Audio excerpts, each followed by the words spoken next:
Hello my dear aspirants. तो आज आपको पनामा कैनाल डिस्प्यूट। पनामा एक बहुत फेमस कैनाल है, नहर है। जैसे दुनिया की एक नहर सुएज है, बहुत सारी कैनाल्स हैं, इनको स्टडी कर लेना। कैनाल्स किसको कनेक्ट करती है, किसको सेपरेट करती हैं, ठीक है। तो कैनाल्स और रिवर में थोड़ा सा तो अंतर होता ही है। कैनाल्स मैन मेड होती हैं, रिवर्स नेचर मेड होती हैं, गॉड मेड होती हैं। ये बेसिक डिफरेंट होता है कैनाल और रिवर में, नहर और नदी में। आइए, तो कैनाल की बात कर रहे हैं, पनामा देश में है और इस पर पनामा देश की अथॉरिटी है। आप जानते हैं कि अमेरिका के न्यू प्रेसिडेंट डोनाल्ड ट्रंप साहब आ गए हैं और ये कुछ अमेरिका फर्स्ट की पॉलिसी लेकर चलते हैं और इनका कहना है कि अमेरिका फर्स्ट। अब भाई हर देश अपनी पॉलिसी लेकर चलता है फर्स्ट ही। अब कोई भी देश हो, वो थोड़ी चाहता है कि हम सेकंड पे रहें और फर्स्ट पे रहे। तो ये अपने स्टेटमेंट से कुछ ज़्यादा ही न्यूज़ में रहते हैं डोनाल्ड साहब। तो इन्होंने अभी अभी कहा कि पनामा कैनाल को हम फिर से ले सकते हैं, यानी अमेरिका उस पर फिर से उसको ले सकता है अगर उसमें सुधार ना किया गया। तो क्या सुधार, किस तरफ इनका इशारा है, आइए इन सबको हम डिस्कस करते हैं। इससे पहले कि हम पनामा कैनाल के बारे में जान लेते हैं क्या है ये।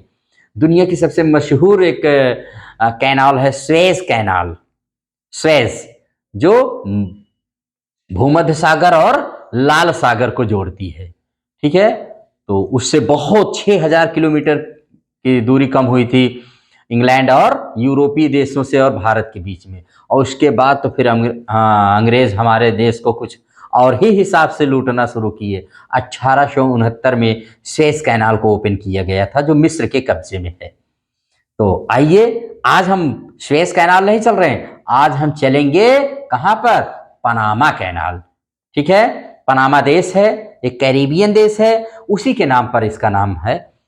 तो बात करते हैं इसकी बनाने की शुरुआत कहां से हुई। तो देखिए, इसकी शुरुआत जो होती है, इसका विचार तो 16वीं सदी में आया, लेकिन ये शुरुआत 19वीं सदी में हुई इसकी। 1881 फ्रांस ने इसका निर्माण कोलंबिया के साथ शुरू किया। किसके साथ शुरू किया, याद रखना, कोलंबिया के साथ।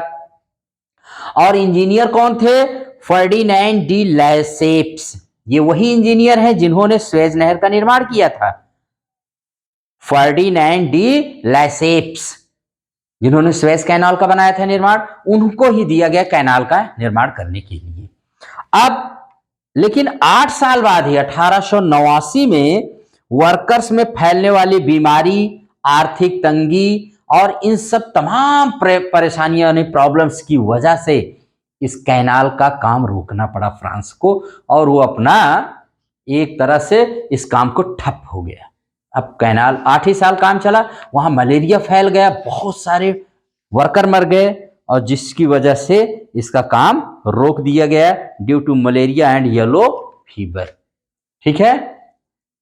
और उसके बाद 1903 को पनामा को कोलंबिया से फ्रीडम मिल गई, ठीक है। तो 1903 में पनामा जो होता है वो कोलंबिया से अलग हो जाता है। अब आजादी मिल जाती है उसको। और 1904 में यूएस ने फ्रांस की जो प्रॉपर्टी छोड़ ओढ़ के भागे थे फ्रांस वाले ने बनाते समय, वो सारी प्रॉपर्टी खरीद करके नहर का निर्माण शुरू कर दिया। कब, 1904 में। अब 15 अगस्त 1914 को वहां पर पनामा नहर में जहाजों का आवागमन यानी ट्रांसपोर्ट एक तरह से स्टार्ट हो गया।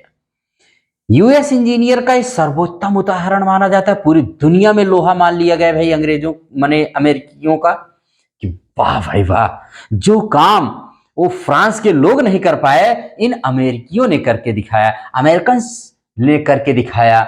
और इसे बनाने में बताते हैं 38,000 मजदूर काल के गाल में चले गए। They died in the construction of Panama canal, 38,000 labours.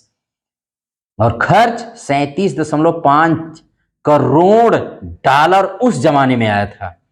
और 63 साल तक, 1914 से 1977 तक यूएस का इस पर कब्जा रहा और 31 दिसंबर 1999 को पनामा को ये सौंप दिया गया। अब क्यों सौंप दिया गया, इसकी कहानी आप थोड़ा सा जान लीजिए। तो अब जब ये चालू हो गया तो वैश्विक व्यापार में बड़ी क्रांतिकारी बदलाव आया।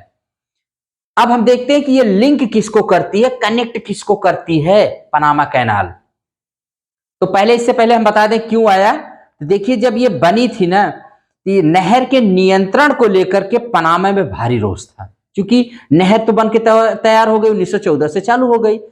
अब अमेरिका ने बनाया, उसने अपने कब्जे में ले लिया, लेकिन पनामा के लोग नाराज थे कि ये नहर उनके कब्जे में क्यों है।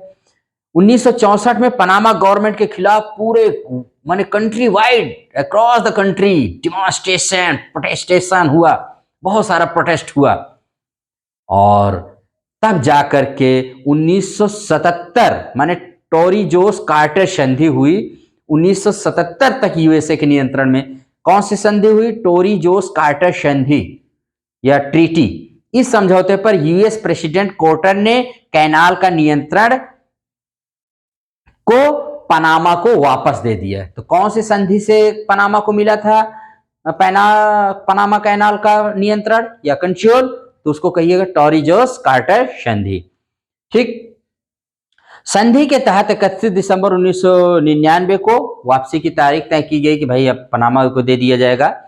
और आज भी पनामा का नियंत्रण इसी के पास है।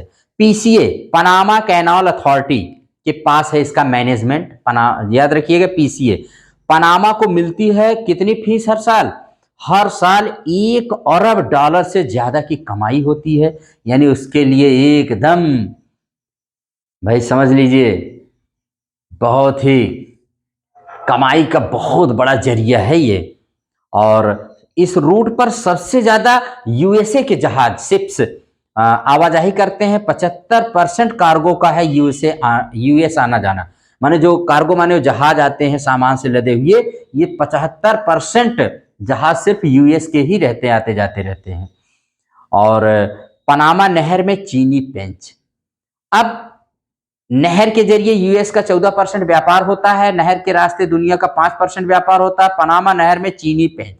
अब डोनाल्ड ट्रंप साहब कह रहे हैं कि भाई इसमें जो चीनी लोग इसका अधिग्रहण कर रहे हैं, इस पर कब्जा बढ़ा रहे हैं, जिसकी वजह से वो खफा हैं कि हमने बनाया सब कुछ, लेकिन अब मलाई खाने चीनी वाले क्यों आ गए, भाई चीन वाले यहाँ क्यों आ गए हैं। उनको इस बात को लेकर के कुछ ज्यादा प्रॉब्लम है। तो अभी पनामा की क्या स्थिति है, तो इसके हाल के वर्षों में इसमें पानी घट गया है नहर का, और पानी कम होने पर कारोबार नहीं हो पाएगा। जान ही रहे, समस्या से निपटने के लिए नहर का पुनर्निर्माण होना जरूरी है। नहर के निर्माण में चीन का भारी निवेश है। निवेश की वजह से चीन पनामा का अहम सहयोगी हो गया है। और 2017 में पनामा का चीन से राजनयिक, पनामा देश और चीन के बीच राजनयिक संबंध हो गए हैं। ट्रंप ने कहा कि एक देश है जो मनमाना टैरिफ लगा रहा है, यानी यूएस के जहाज आ रहे हैं, मनमाना टैरिफ लगाया जा रहा है, तो पनामा यूएस से अधिक टैरिफ ले रहा है, ऐसा उनका मानना है। और चीन का प्रभाव बढ़ रहा है, यही वो आरोप लगा रहे हैं। ठीक है, यहां तक कि उन्होंने अपने एक्स पर डाला है, एक झंडा दिखाया है, मैं उसको उस पर पोस्टर पर अपने लगा दूंगा। तो वहां पर देखते हैं, उस पर लिखा है एआई जनरेटेड फोटो है, welcome to the US canal, यानी यूएस पनामा नहर में आपका स्वागत है। अब आते हैं पनामा की कुछ और जानकारी ले लीजिए। जब तक पनामा नहीं था तो जो जहाज अमेरिका की इस कोने से जाते थे, इस कोने पर न्यूयॉर्क से कैलिफोर्निया या इधर जाते थे, तो पूरा साउथ अमेरिका का चक्कर लगाकर जाते थे। केप हॉर्न से होते हुए साउथ अमेरिका का चक्कर लगाते हुए जाते थे, इस तरफ से पूरब से लेकर के, यानी एक तरफ से पश्चिम में। लेकिन पनामा नहर बनने से बहुत दूरी कम हो गई है। तो अब इसमें हम कुछ और फैक्ट्स देख लेते हैं, ये बहुत ही इंपॉर्टेंट था। जैसे ये जोड़ती किसको है और सेपरेट किसको कनेक्ट करती, किसको सेपरेट करती है, तो अटलांटिक और प्रशांत महासागर को, तो ये दो महासागरों को जोड़ती है और दो महाद्वीप को अलग करती है। तो दो महासागर कौन है जिनको कनेक्ट करती है, अटलांटिक और प्रशांत महासागर। वो दो महाद्वीप टू कॉन्टिनेंट्स कौन है जिनको ये सेपरेट करती है? तो उत्तरी अमेरिका को दक्षिणी अमेरिका से ये क्या करती है? सेपरेट करती है। इसकी लेंथ कितनी है पनामा कैनाल की? पनामा कैनाल की लेंथ जो है 80 से 82 किलोमीटर है। और इसने कितनी दूरी कम किया था? जो पूरा चक्कर साउथ अमेरिका को लगा के जहाज जाते थे शिप्स, 8000 समुद्री मील की इसने दूरी कम किया था। ठीक है, तो अब चर्चा में क्यों है? तो चर्चा में आप जानते रहिए कि ट्रंप साहब ने कह दिया कि भाई अगर ऐसे ही चलता रहा, चीन अपनी दखलंदाजी बढ़ाता रहा और मनमाना टैरिफ लिया गया यूएस के शिप से, तो हम फिर विचार करेंगे पनामा को अपने कंट्रोल में लेने के लिए। अब जो पनामा के प्रेसिडेंट हैं जोस राउल मुलिनो, उन्होंने कहा पनामा की एक एक इंच जो भी चीज है, चाहे वो कैनाल हो, चाहे जमीन हो, चाहे सब कुछ पनामा की है। इसमें और किसी देश की दखलंदाजी या इंटरप्शन हम लोग टॉलरेट या बियर नहीं करेंगे। ट्रंप के दावों को उन्होंने खारिज किया है और चीन के भी प्रभाव को जोस राउल मुलिनो ने इनकार किया है कि ऐसा कुछ नहीं है, चीन का हमारे ऊपर कोई प्रभाव नहीं है। और ट्रंप के इस दावे को कि ये नहर वो ले लेंगे या उनके नियंत्रण में आ जाएगी, ऐसा कुछ भी संभव होने वाला नहीं है। फिलहाल ये न्यूज़ थी। और दूसरी न्यूज़ कि जैसे डोनाल्ड ट्रंप साहब ग्रीनलैंड को खरीदने की बात करते हैं, तो उस पर फिर किसी दिन आपको देखेंगे वीडियो। फिलहाल अभी वो पनामा पर, यही था पनामा कैनाल डिस्प्यूट, जो पनामा देश और अमेरिका को लेकर के थोड़ा सा है। तो इस नहर के बारे में क्या खूबी है, कहाँ से ये चक्कर लगा के कितना दूरी कम की, क्या जोड़ती है, किसको अलग करती है, सारी जानकारी मैंने आपको इसमें बताने की कोशिश की है। अगर ये आपको वीडियो पसंद आए तो आप इसको लाइक, शेयर एंड सब्सक्राइब करिएगा। Thank you very much.